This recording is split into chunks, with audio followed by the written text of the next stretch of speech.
The rain hammered the tin roof of Wade Grim Caldwell's trailer like a relentless drumbeat, each drop echoing the isolation of the Black Timber Motorcycle Club's outskirts.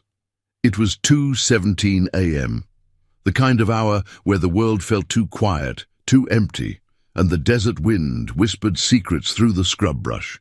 Wade, 44 and weathered like old leather, stirred in his bunk, his tattooed arms heavy from a night of solitary whiskey. The knock came faint at first, hesitant, almost swallowed by the storm, then insistent, a small fist against the warped door. He swung his legs off the bed, boots hitting the creaky floorboards, and grabbed the baseball bat leaning nearby. Out here, visitors at this hour meant trouble. He cracked the door, the cold rain slicing in like a blade, and there she stood, a girl no more than 10, drenched to the bone, her dark hair plastered to her pale face like wet vines. Water streamed from her oversized hoodie, pooling at her sneakers, and in her trembling hands she clutched a laminated photo pressed tight against her chest as if it were a shield. Her eyes, wide and shadowed by fear, locked onto his. No words at first, just the patter of rain and her shallow breaths cutting through the downpour. Wade's grip tightened on the bat, his mind racing. Lost kid? Runaway? But something in her stance, the way she didn't flinch from his scarred face or the club's patch on his vest, held him frozen. She didn't wait for an invitation. With a shiver that rattled her whole frame, she thrust the photo forward, the plastic slick and gleaming under the trailer's dim porch light. Wade's eyes dropped to it, and the world tilted. The image showed a younger man, him, but not as grim, the enforcer who'd buried his past under miles of blacktop and bad decisions.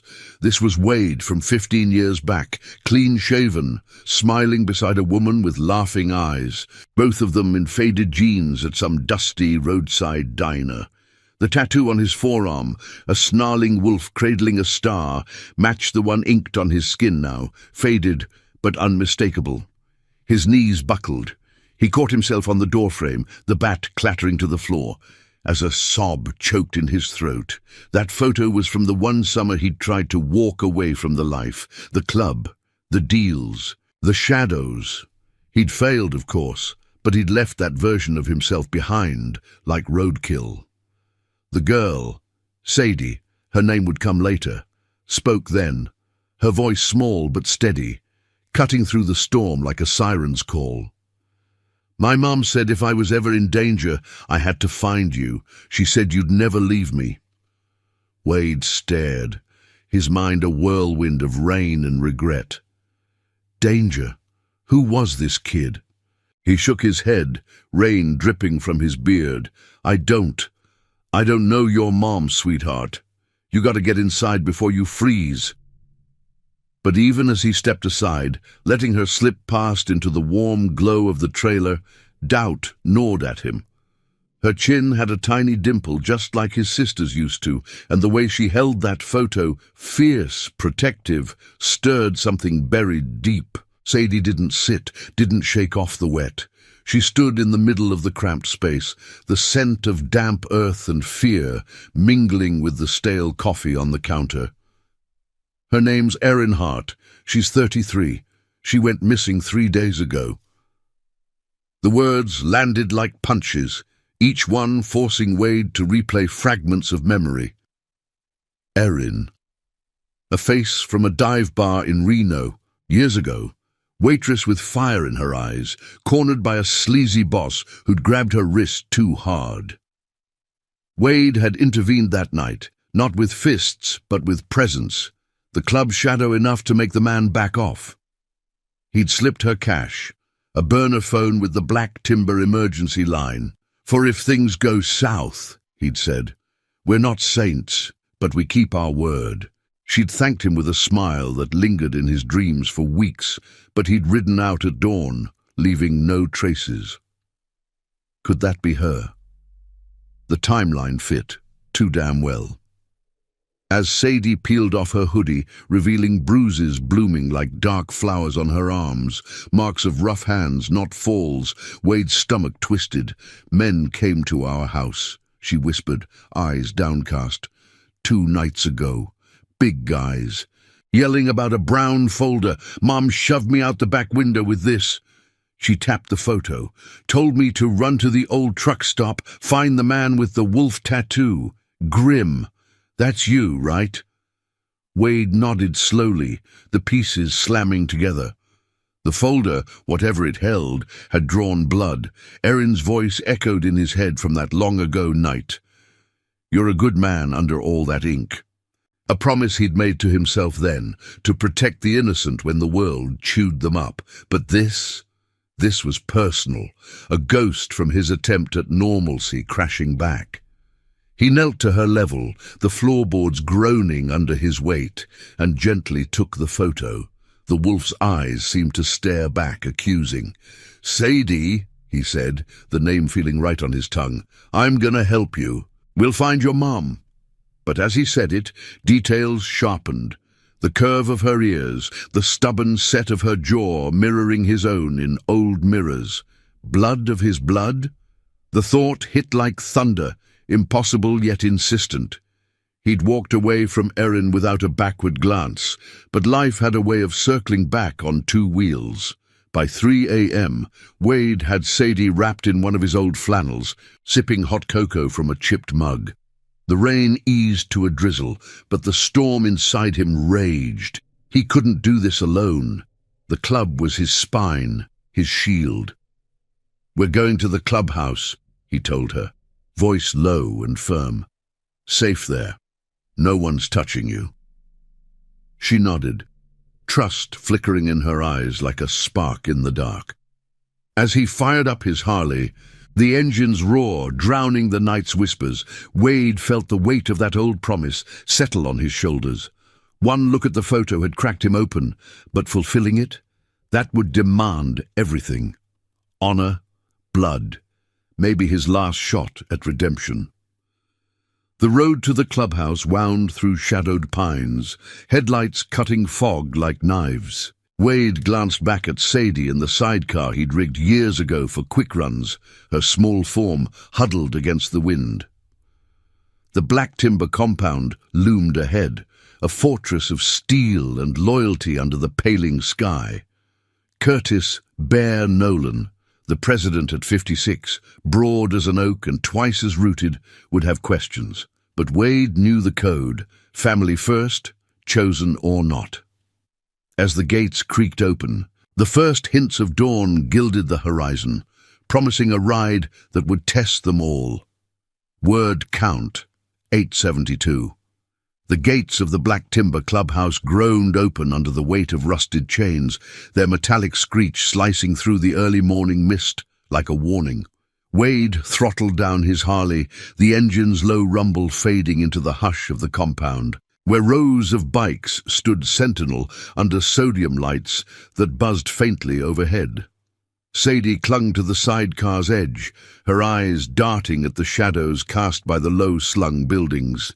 Garage bays, a communal hall, and the president's quarters tucked behind a wall of stacked tires. The air smelled of pine resin and motor oil, sharp against the lingering damp of the rain, and Wade felt the familiar pull of home, even as dread coiled in his gut.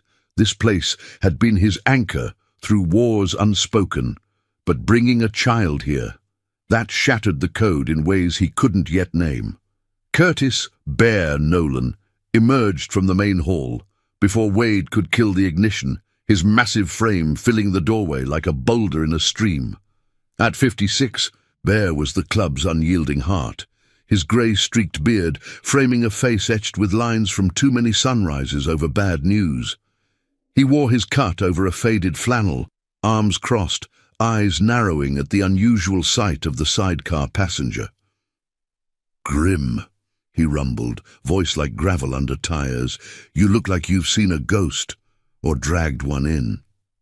His gaze flicked to Sadie, softening just a fraction, enough to reveal the father he'd once been, before the road claimed his own blood. Wade dismounted, boots crunching on the gravel, and helped Sadie out with a gentleness that surprised even him. Her small hand in his felt fragile, a reminder of stakes higher than club runs or turf scraps.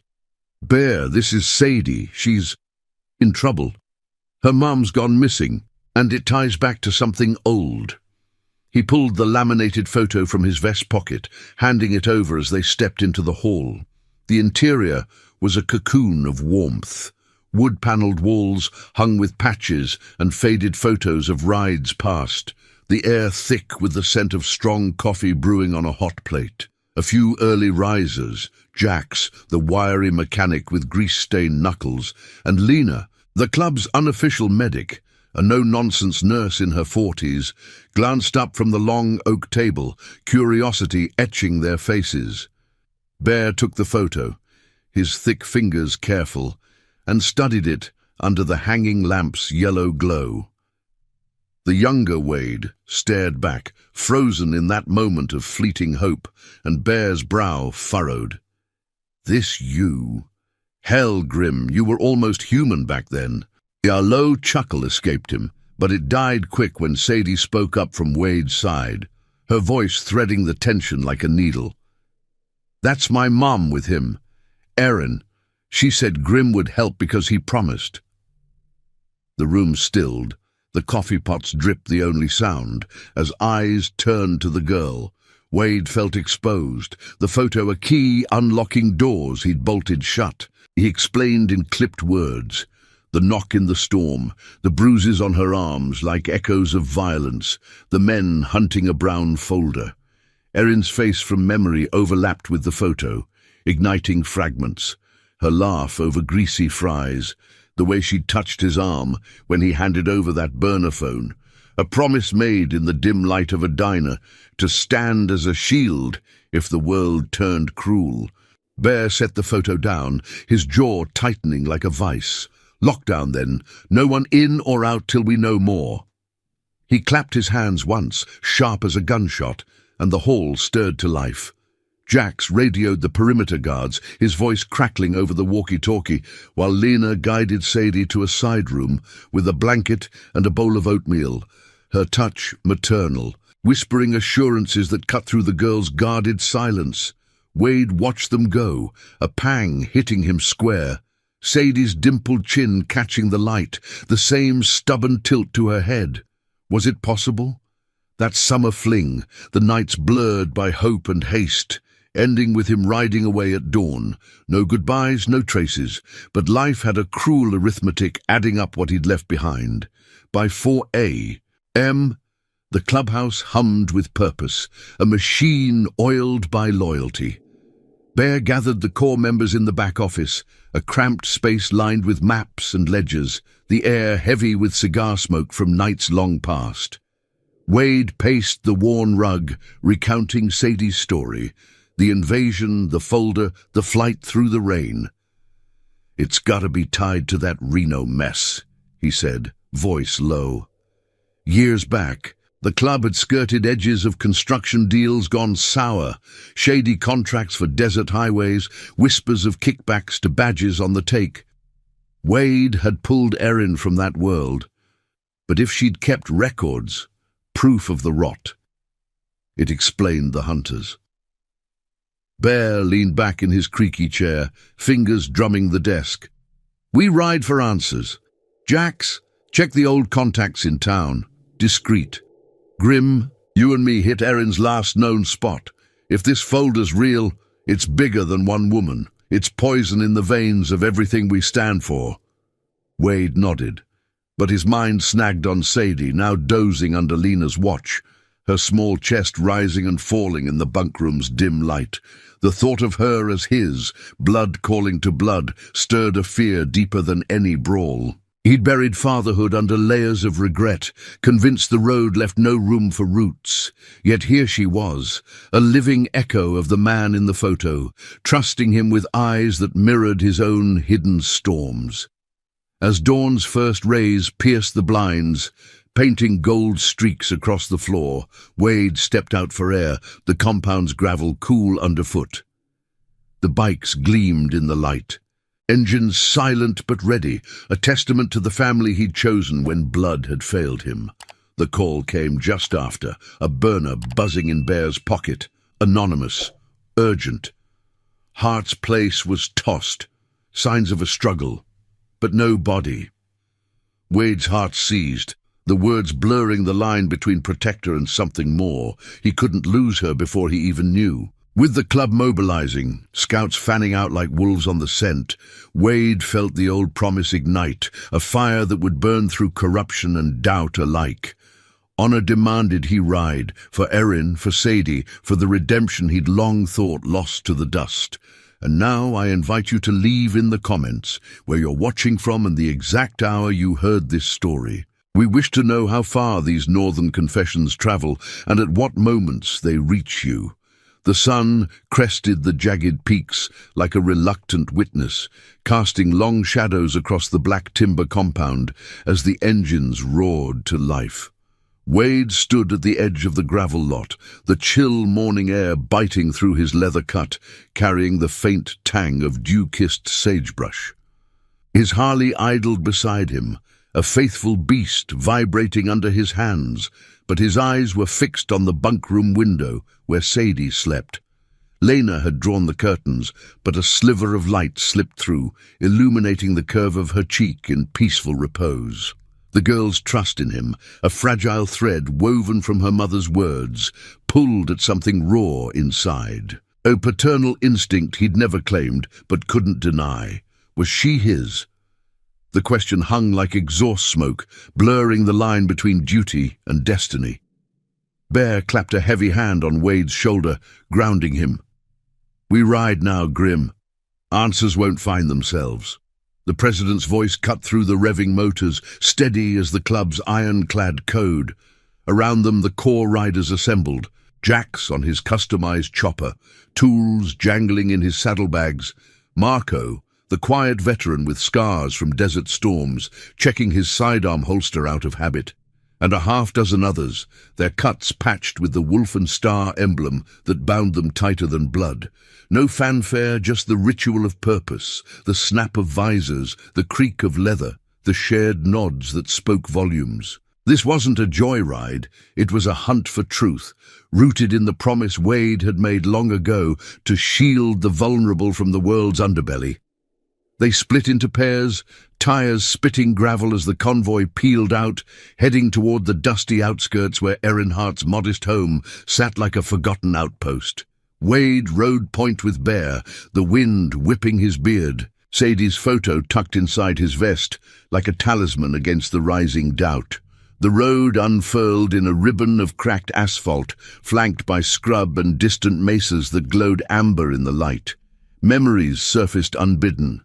That Reno diner, the sizzle of bacon on the grill, Erin's hand brushing his as she poured coffee. He'd seen the fear in her eyes then, pinned under her boss's shadow, a man tied to the same crooked deals that had tempted Wade years before. Slipping her that phone number had been his quiet rebellion, a vow to the better man he'd glimpsed in himself. Now it circled back, demanding payment in full. The house came into view after 20 miles, a squat rancher with peeling paint and a chain-link fence sagging under years of neglect.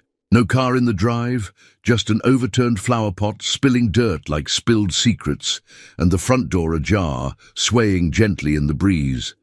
Wade killed his engine first, the silence amplifying the creak of the gate as they approached.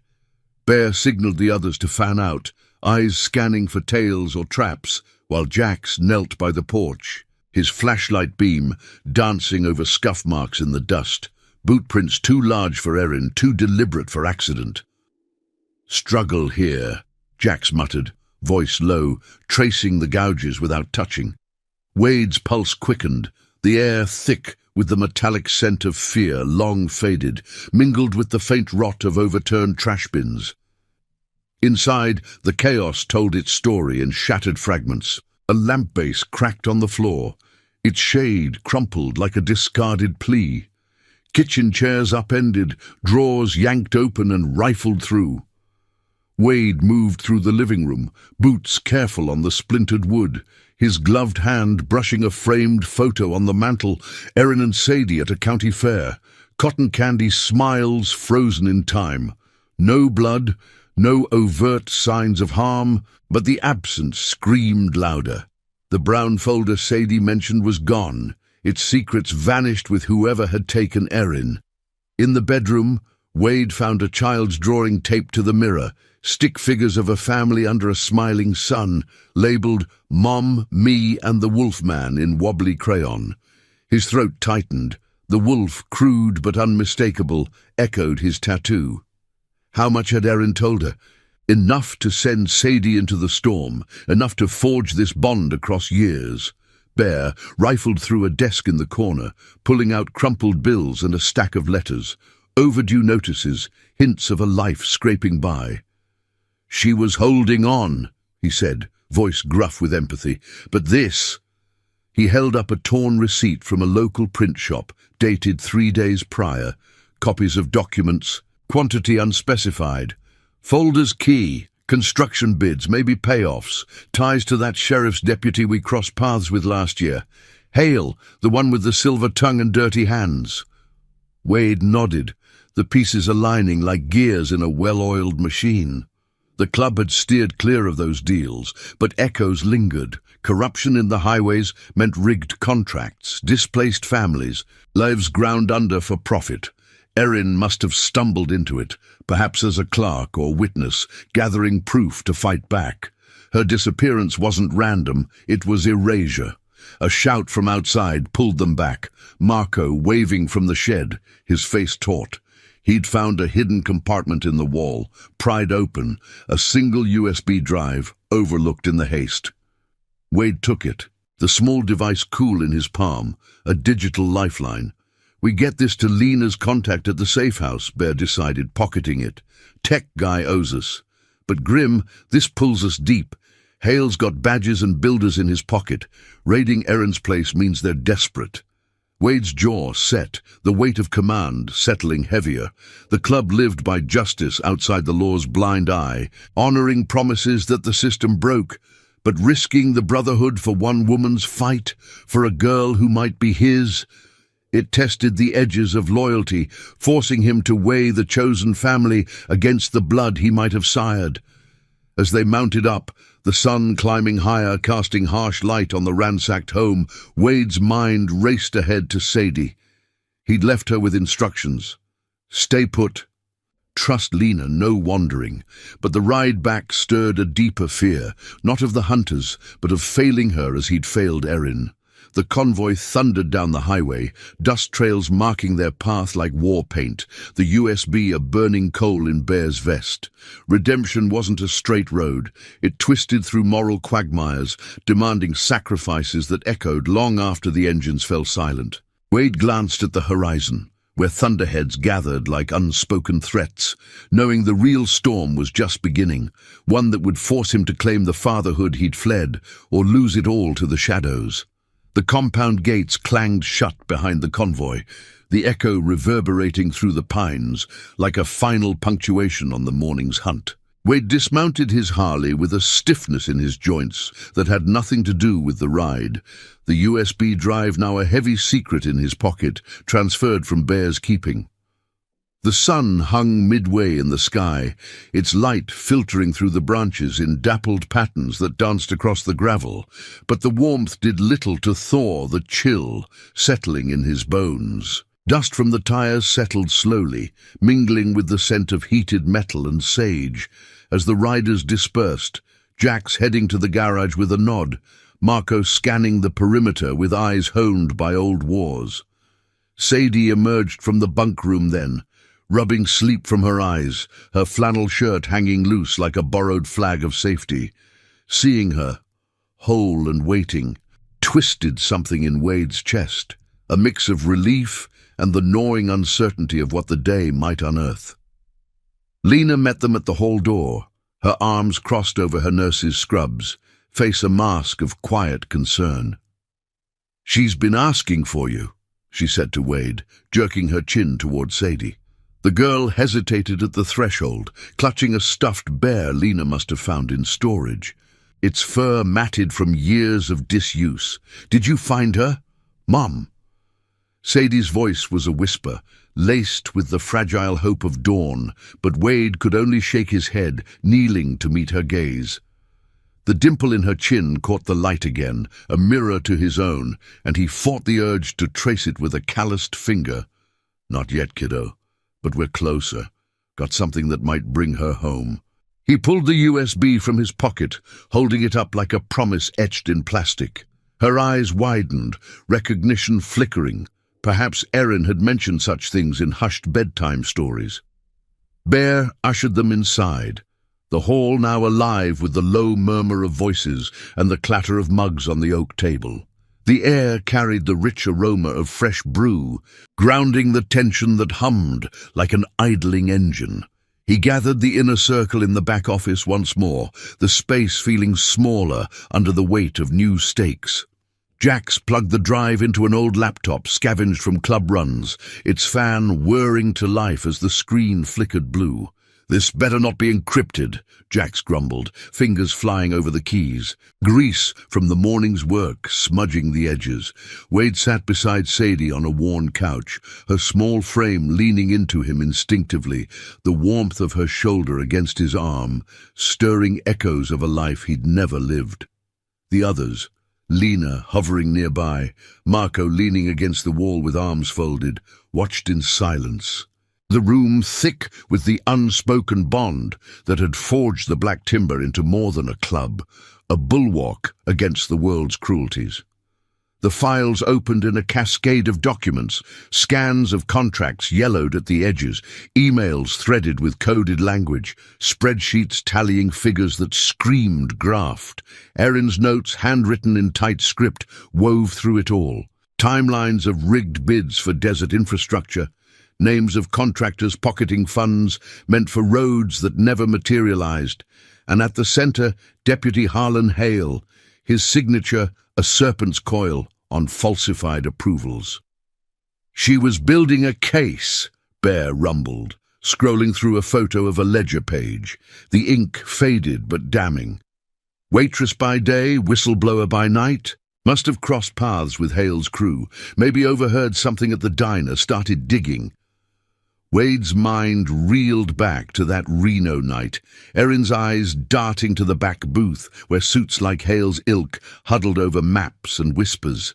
He'd pulled her from the boss's grasp, but the shadows ran deeper, tendrils reaching into towns like theirs, corrupting the very ground they rode. One file hit harder, a personal journal entry dated months after their parting. Erin's words spilled across the screen, the fear of raising a child alone, the quiet resolve to name her after the strength she'd glimpsed in a stranger with a wolf tattoo.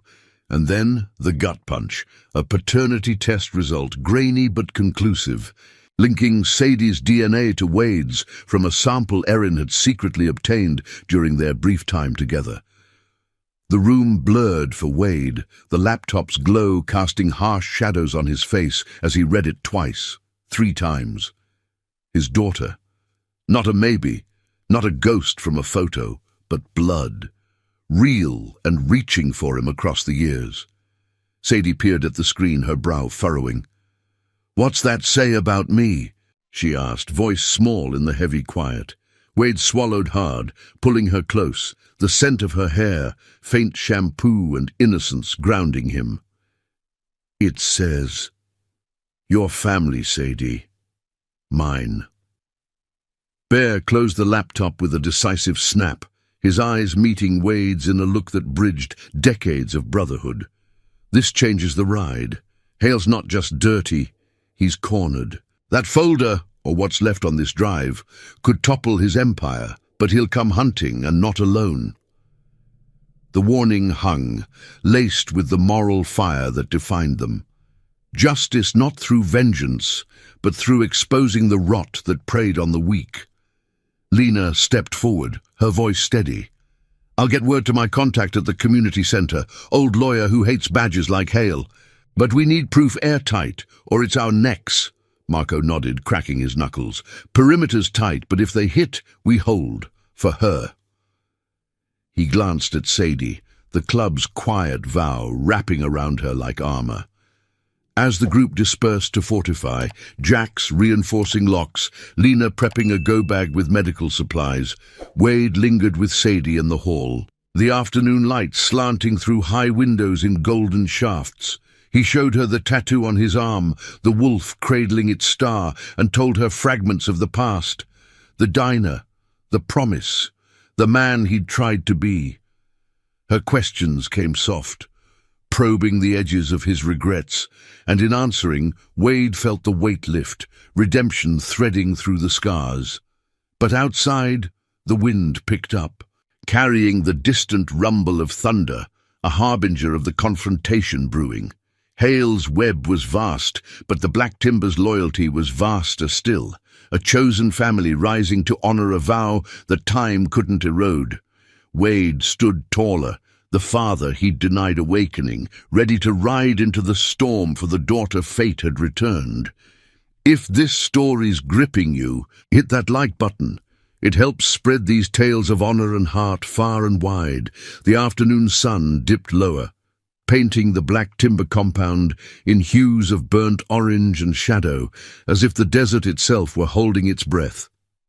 Wade sat on the worn steps of the main hall, the rough wood biting into his palms, while Sadie perched beside him, her small legs swinging just above the gravel. The air hummed with the distant whine of Jax's tools from the garage, sharpening chains and bolstering gates.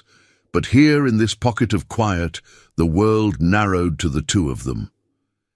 Sadie's stuffed bear lay forgotten in her lap, its button eyes staring blankly at the horizon, where thunderheads swelled like bruises on the sky. Wade traced the edge of his tattoo with a thumb, the wolf's form a constant under his sleeve, now a bridge to the girl who'd upended his solitary life. "Your mom. She was tough," he said, voice gravelly from the dust of the day's ride. Saw it in her eyes that night at the diner, like she could stare down a storm. Sadie tilted her head, the dimple in her chin deepening as she studied him. Her dark eyes, his eyes, searching for the father hidden in the lines of his face. "She told me stories about you. Not all, but enough. Said you fixed things when they broke bad." Her words landed soft, weaving through the breeze that carried the scent of impending rain and warmed earth. Wade felt the pull of that old promise, the one he'd whispered to Erin over cooling coffee, to be the shield she needed. But now, with the USB's secrets burning a hole in his vest, it extended to this child, his child, demanding he step from the shadows of regret into the light of action. He reached out, hesitating before resting a hand on her shoulder, the contact tentative, like testing ice over deep water. She didn't pull away. Instead, she leaned in, a silent acceptance that cracked the armor he'd worn for years. Inside the hall, the planning unfolded like a war council etched in smoke and resolve.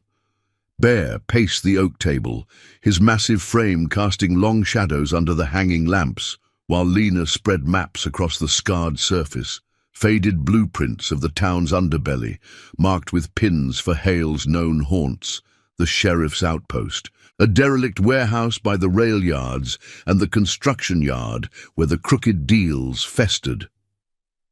Marco leaned over a radio, tuning frequencies for any chatter from the badgers, his scarred fingers steady despite the storm brewing in his eyes.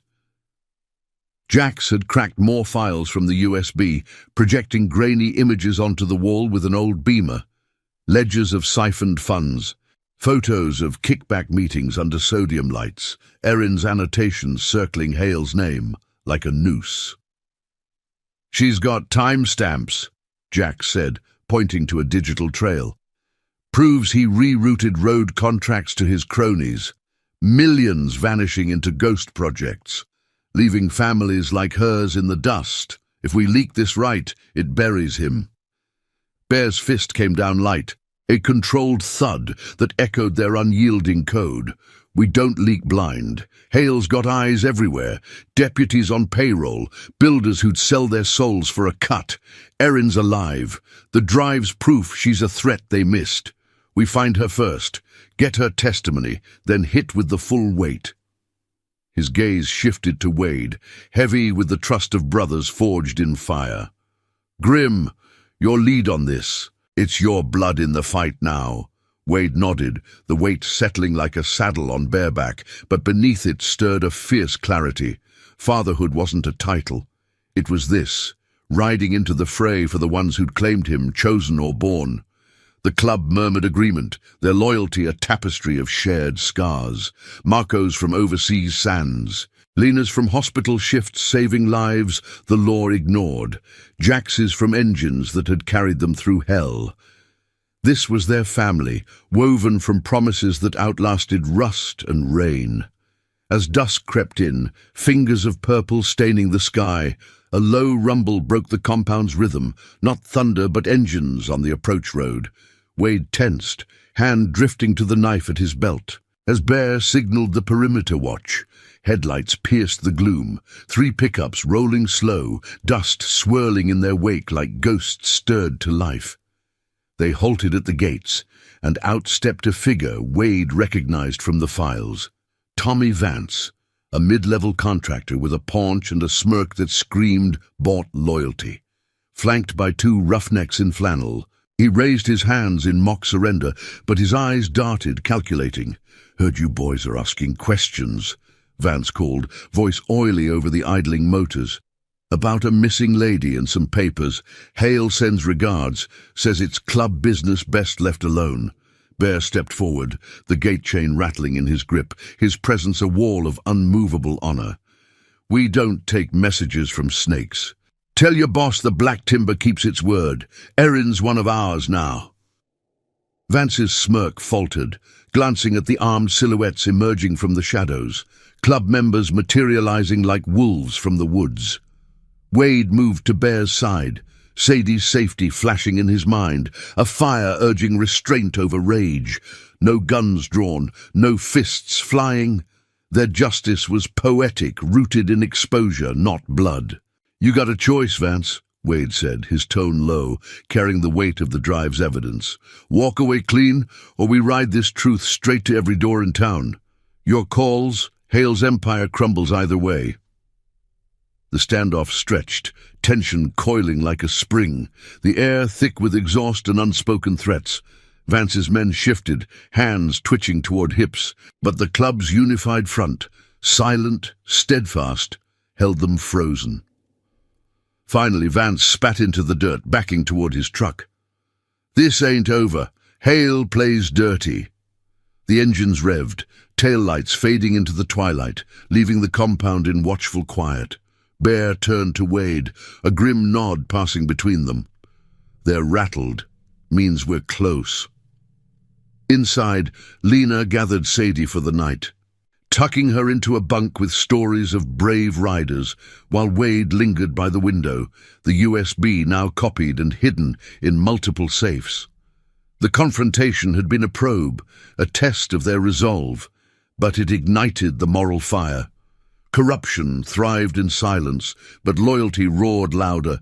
Night fell fully, stars pricking the velvet sky like distant promises as Wade slipped out to the garage alone. The Harley's frame gleamed under the worklight, tools laid out for the dawn ride. He thought of Erin, held somewhere in Hale's web, her fire undimmed, of Sadie sleeping with dreams of reunion. The father in him, newly awakened, whispered of sacrifice, the kind that built legacies from quiet acts of courage. Tomorrow they'd infiltrate the warehouse, guided by the drive's clues, facing the heart of the rot with honor as their blade. The wind sighed through the pines, carrying the faint patter of first raindrops, a cleansing herald. Wade revved the engine once, the roar a vow renewed. For the family he'd lost and found, he'd ride through the storm, redeeming the man the photo had captured long ago.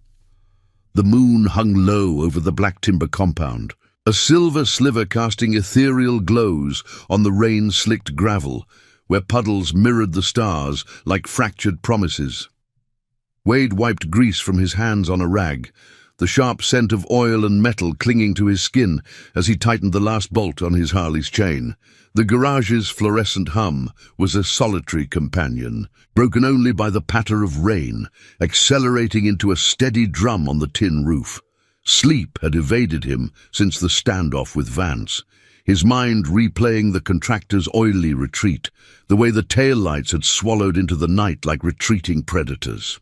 Tomorrow's ride to the warehouse loomed, a shadowed gamble guided by the USB's digital breadcrumbs, blueprints of Hale's lair, timestamps of late-night shipments that hid more than construction gear. But tonight, the weight of fatherhood pressed heavier than any saddlebag, Sadie's trusting face etched in his thoughts like a brand. He stepped out into the downpour, the cool drops needling his face, washing away the day's grime, but not the doubt. The compound lay hushed, perimeter lights flickering like wary eyes, the club's sentries nodding as he passed toward the bunkhouse. Inside, the air was warm with the faint aroma of chamomile tea Lena had brewed for Sadie, a ritual to chase nightmares. The girl stirred as Wade eased the door open, her small form curled under a quilt patched from old club banners, the stuffed bear clutched tight. Moonlight slanted through the blinds, illuminating the soft rise of her chest, and Wade paused in the doorway, the sight stirring a fierce protectiveness that bordered on ache. She'd asked for stories earlier, probing his past with questions that peeled back layers he'd long armored. "Did you ever get scared?" she'd whispered, and he'd admitted it. Fear of failing, of the road's endless pull away from roots. Now, watching her sleep, he vowed silently, no more running. The promise to Erin, to the man in the photo, extended here, to this blood tie fate had knotted unbreakable. Bear found him there, the president's heavy footsteps muffled on the carpet, a steaming mug in hand. "Can't sleep either." Bear's voice was a low rumble, laced with the empathy of shared burdens. He handed Wade the coffee, black and bitter, the steam curling like unspoken worries. They settled on the porch steps, rain sheeting off the eaves in silver curtains, the scent of wet pine sharp in the air. "Vance was a messenger," Bear continued, staring into the dark. "Hale's testing waters, seeing if we'll fold. But that drive, it's dynamite. Erin's notes name names, suppliers, deputies, even a judge who's looked the other way on rigged inspections. She's not just missing, she's the spark that could burn his whole operation." Wade sipped the coffee, its heat grounding him, but his mind snagged on Sadie. If we pull this off, what then? Clubs exposed, and her. Our girls in the crosshairs. The word "our" slipped out, natural as breathing, sealing the bond in the quiet night. Bear's hand clapped his shoulder, firm and reassuring, the gesture a cornerstone of their chosen brotherhood. "Then we stand, black timbers built on promises like yours, kept through storms worse than this. Remember '08, the raid on the mill. We lost Jax's brother but exposed the traffickers. Honor's our road, Grim. It don't bend." Memories flickered, the roar of engines in pursuit, the moral fire that had forged them from outcasts into guardians.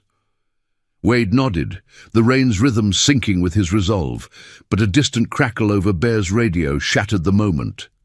Marco's voice, terse and urgent. "Movement on the East Trail. 2 vehicles, no lights. Could be scouts." Adrenaline surged, sharpening the world. Wade set the mug down, the porcelain clinking like a starting pistol. They moved as one, alerting the watch without waking Sadie, the compound stirring like a beast rousing from slumber. The intruders never breached the gates. Jax's traps, motion sensors tied to floodlights, blazed to life, illuminating 2 sedans mired in mud, their tires spinning futilely as club riders encircled them on bikes. Engines growling warnings. Wade rode flank, the rain stinging his visor, heart pounding with the precision of old instincts. The drivers bailed, hands high, faces pale under the glare, low-level enforcers, faces from the USB photos, reeking of cheap cologne and desperation. "Hale wants the girl," one stammered, eyes darting to the compound's fortified walls. "Says she knows too much." Wade's blood ran cold, the threat coiling like barbed wire, but Bear's command held them steady. No blows, just zip ties and a warning etched in steel. "Tell your boss the hunt ends tomorrow. Truth rides harder than fear." The men were cut loose at the county line, their retreat a testament to the club's unyielding code. Justice through exposure, not the shadows Hale favoured. Dawn broke grey and sodden, the rain easing to mist as the core team prepped for the warehouse run. Wade checked Sadie's bunk one last time, her eyes heavy-lidded but bright with unspoken worry. "Promise you'll bring her back?" she asked, voice threading the air like a plea. He knelt, the floor creaking, and cupped her face gently, thumb brushing that shared dimple. "On my word, kiddo, Wolf's honor." The tattoo seemed to pulse under his sleeve, a living vow. Lena stayed behind as guardian, her medic bag stocked, while Marco rigged decoys, dummy bikes to draw any tails. The convoy rolled out at first light, 5 Harleys slicing through the fog-shrouded highway, the warehouse a hulking silhouette 10 miles out, its corrugated walls hiding Hale's graft like a thief's den. They approached low and silent, parking in a dry wash to scout. The air hummed with the distant clank of machinery, the metallic tang of rust and diesel heavy on the breeze. Jax hacked the outer camera feed from a tablet, grainy images revealing guards patrolling chain-link perimeters, crates stacked like secrets in the yard. Erin's signal. "Burner phone ping from last night," he whispered, pointing to a side building. Wade's pulse thrummed, the infiltration a dance of shadows, Marco cutting wire with bolt cutters, the snip lost in the wind, Bear covering with a suppressed nod. They slipped inside, boots soft on concrete, the dim interior lit by flickering fluorescence that buzzed like trapped insects. In a back office, amid filing cabinets and scattered blueprints, they found her, Erin Hart, bound to a chair, her face bruised but defiant, eyes flashing recognition as Wade burst through the door. "Grim," she breathed, voice hoarse from disuse, the sound a lifeline across the years. He cut her free with steady hands, the ropes falling like shed chains, while Bear secured the room. No time for words, just a fierce embrace that bridged the lost decade. Her whisper confirming what the drive had revealed. Sadie, their daughter, the living proof of that fleeting summer. Alarms wailed suddenly, Hale's men converging, footsteps echoing like thunder, but the club moved as one. Erin supported between them, the USB's copies already en route to Lena's lawyer contact via encrypted drop. The escape was chaos distilled to precision. Engines roaring to life in the yard, bullets pinging off metal but finding no mark, the riders weaving through the maze of crates like wolves evading hounds. Wade glanced back once, Erin's grip tight on his waist, the warehouse shrinking in the mirrors as they hit the open road. Hale's empire teetered, the evidence a noose tightening, but victory tasted bittersweet. Redemption earned in the roar of loyalty, the promise fulfilled under a clearing sky. Yet as thunder rumbled anew, Wade knew the final stand awaited. Hale's desperation, a storm yet to break. For family, chosen and blood, they'd ride it out, honor their unyielding light. The highway blurred into a streak of grey under the tires, the convoy's engines a thunderous chorus cutting through the mist-shrouded dawn. Wade gripped the handlebars tighter, Erin's arms locked around his waist, her breath ragged against his back but steadying with each mile. The warehouse's alarms faded behind them, swallowed by the rising sun that pierced the clouds like a judgment rendered. Rain-slicked asphalt gleamed, reflecting the Harley's chrome in fleeting flashes, while the scent of wet earth and exhaust mingled in the whipping wind. Bear led the pack, his broad silhouette a beacon, with Jax and Marco flanking to cover any pursuit. No headlights trailed yet, but Wade felt the shadow of Hale's desperation closing in. The man's empire, built on lies and stolen futures, wouldn't crumble without a fight. Erin's voice rose over the roar, faint but fierce. "Sadie, she's safe." Wade nodded, shouting back without turning, the words of vow etched in the rush of air. "With Lena, clubhouse lockdown, we're bringing you home." Home. The word hung, bridging the chasm of years, the photo's promise now flesh and blood pressing against him. She'd aged into quiet strength, her once laughing eyes shadowed by bruises that spoke of rough handling, not defeat. The USB's secrets burned in his vest pocket, copies already dispatched through Lena's secure channels to the lawyer, a retired judge with a grudge against badges gone rogue. Exposure was their weapon, truth the blade that would sever Hale's grip without spilling more than necessary. They hit the compound gates at mid-morning, the iron barriers swinging wide under Marco's watchful eye. The air inside hummed with readiness, reinforced barricades, riders on the walls, the faint crackle of radios linking to town contacts. Sadie burst from the hall as Wade cut the engine, her sneakers skidding on gravel, eyes wide with a mix of fear and hope. "Mom!" The cry shattered the tension, and Erin dismounted, legs unsteady but arms open, pulling her daughter into an embrace that blurred the lines of time. Wade stood back, the scene unfolding like a frame from a half-remembered dream, the wolf tattoo peeking from his sleeve, a silent witness to the family reforming in the dust. Sadie's small hand reached out, tugging him in, and for the first time, Wade allowed the pull, his calloused palm enveloping hers, the shared dimple a quiet confirmation of blood's unbreakable tie. Bear gathered them in the hall, the oak table now a war map of final moves. The space smelled of strong coffee and oiled leather, sunlight slanting through reinforced windows to illuminate the spread. Printed files from the drive, timelines circling Hale's name like a tightening loop. "He's cornered," Bear rumbled, his voice an anchor in the storm. Words spreading, our contacts filing with the state oversight by noon.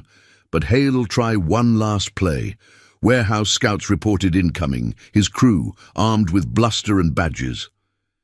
Erin's additions filled gaps she'd pieced together in captivity, Hale's taunts about silencing her, the brown folder's remnants he'd burned in rage. "He thought I was alone," she said, voice steady, glancing at Wade with eyes that held no blame, only the spark of that diner night.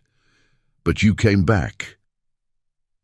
The assault came at noon, under a sky clearing to harsh blue, the rumble of trucks echoing from the ridge like an ill wind. Hale himself led, stepping from a black SUV with deputies in tow, his silver tongue now twisted in fury. Face flushed under the brim of his hat. "Hand over the woman and the girl!" he bellowed through a megaphone, the compound's gates a barrier between his false authority and their truth. "This is official business. Interfering's a felony." His men fanned out, rifles glinting, but the black timber held firm. No shots fired, just the steady line of riders on the walls, engines idling like growling guardians. Wade stepped forward with Bear, Sadie and Erin shielded behind the hall's bulk, the air thick with the tang of tension and sun-baked pine. "You're done, Hale," Wade called, his voice carrying clear, amplified by the moral weight of the moment. He held up a tablet, streaming live to the lawyer's feed, files uploading in real time, contracts and ledgers exposing the graft that had starved towns of fair roads, funneled millions to shadows. "Your deals, your signatures, it's all out. State troopers en route. Step down clean, or the truth buries you." Hale's smirk cracked, eyes darting as sirens wailed in the distance. Not his, but the cavalry of justice finally roused. His deputies shifted, whispers rippling. Loyalty bought could be sold back. One by one they lowered weapons, the web unraveling under the light of exposure. Hale lunged forward, rage twisting his features, but Bear's presence loomed, unyielding, a wall of honor that needed no force. The sheriff's empire folded like cheap tin under pressure. Hale was cuffed by his own men. The convoy of state vehicles arriving to haul him away, the compound's gates closing on the chaos with a resonant clang. No blood spilled, just the poetic justice of a system turning on its rot. Erin's testimony, bolstered by the club's unshakable word, sealing the indictments that would echo through courts for years. As the dust settled, Wade knelt before Sadie and Erin, the three forming a circle in the gravel's warmth. "I walked away once," he said, voice rough with emotion, the wolf tattoo bared like a confession. "Won't again. Promise kept." Erin's hand found his, Sadie's squeezing tight, the family chosen and born weaving into one under the desert sun. Days blurred into healing rhythms, the clubhouse a haven of shared meals and quiet stories, Lena tending bruises with gentle hands, Jax tuning bikes for rides that now carried laughter. Wade traded solitary trails for family runs, the road no longer an escape but a path forward. Redemption wasn't a destination but this, the honor of standing, the legacy of promises that outlasted storms. As evening fell, stars emerging like old friends, Wade watched Sadie chase fireflies in the yard. Erin at his side, the photo from that rainy night now framed on the mantel. The Black Timber's code had held, loyalty's fire illuminating the shadows, proving that in a world of broken oaths, one kept vow could rebuild worlds. Thank you for riding this journey with us. Stories like Grimm's are fueled by hearts like yours. If it touched you, hit subscribe and turn on notifications. We've got more tales of honor and redemption rolling out soon. Drop a comment. What promise would you keep no matter the cost?